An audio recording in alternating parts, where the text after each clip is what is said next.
ایک دکان پر دو تین لڑکے بیٹھے تھے۔ ان کے قریب سے ایک قادیانی گزرا۔ انہوں نے اسے سنانے کے لیے مرزا کو دو تین گالیاں دے دیں۔ یہ واقعہ اکاڑے شہر کا اور پاکستان بننے سے پہلے کا ہے۔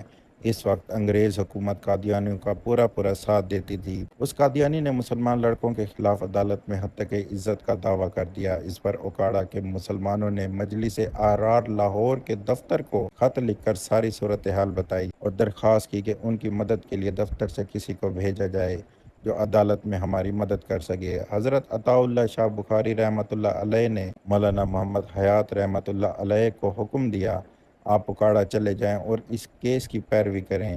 مولانا حیات اکاڑا پہنچ گئے، دوستوں سے ملاقات کی، سارے کیس کا مطالعہ کیا، پھر ایک وکیل کی خدمات حاصل کی، اسے کتابیں دکھائیں، حوالے دکھائے اور یہ بھی بتایا کہ مرزا نے مسلمانوں کو کیا کیا گالیاں دی ہیں اور اسے سمجھایا کہ کیا کیا بات کرنی ہے اور کون کون سے دلائل دینے ہیں۔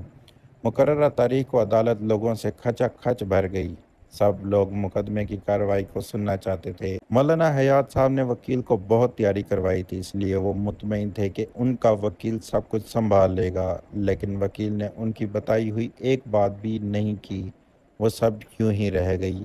وکیل اس طرف آیا ہی نہیں، بلکہ اس نے عدالت میں اس قادیانی سے یہ کہا، میں کوئی زیادہ لمبی چوڑی بحث نہیں کروں گا، نہ ہی دلائل دوں گا، آپ صرف اتنا بتائیں ان لوگوں نے مرزا کو کون سی گالی دی ہے، تاکہ اسے سن کر فیصلہ کیا جا سکے کہ وہ گالی ہے بھی یا نہیں۔ قادیانی کو یہ سن کر سکتہ طاری ہو گیا کہ وکیل نے یہ کیا سوال کر دیا، اور مجسٹریٹ منہ پر رومال رکھ کر مسکرانے لگا کہ وکیل نے کیا خوب سوال کیا ہے۔ آخر مرزائی نے کہا، مجھے یاد نہیں کہ کون سی گالی تھی، لیکن گالی ضرور تھی۔ اس پر وکیل نے کہا، کوئی بات نہیں، میں گالیاں دیتا ہوں، آپ سنتے جائیں، جب وہ گالی آئے تو مجھے بتا دیں۔ پھر وکیل نے مرزا کو گالیاں دینا شروع کر دیں اور ایسی خوب گالیاں دیں کہ وکیل نے ایک ہی سانس میں مرزائی کو کئی گالیاں دے دیں۔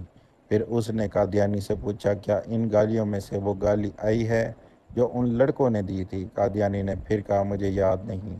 اس پر وکیل نے کہا، تو پھر اور گالیاں سنو۔ اس مرتبہ وکیل نے پوری 51 گالیاں دیں۔ مجسٹریٹ اور تمام حضرات دبی دبی ہنسی ہنس رہے تھے، بس مرزائی ساکت کھڑا تھا، اس کا رنگ پھک ہو گیا تھا۔ اب پھر وکیل نے کہا، ان میں سے کوئی گالی آئی ہے؟ اس نے پھر کہا، مجھے یاد نہیں۔ اب وکیل نے جج سے کہا کہ سر مجھے کل کی تاریخ دے دیں، کیونکہ جو گالیاں مجھے آتی تھیں وہ تو میں تمام کی تمام دے چکا، کل میں اور گالیاں یاد کر کے آؤں گا، اور ہو سکتا ہے اس کو بھی کل تک وہ گالی یاد آ جائے۔ جج نے تیسرے دن کی تاریخ دے دی۔ تیسرے دن جب وکیل اور مسلمان عدالت میں پہنچے تو قادیانی وہاں موجود نہیں تھا۔ مجسٹریٹ نے مسلمانوں کو بتایا کہ وہ کل ہی درخواست دے گیا تھا کہ ہم اپنا کیس واپس لیتے ہیں۔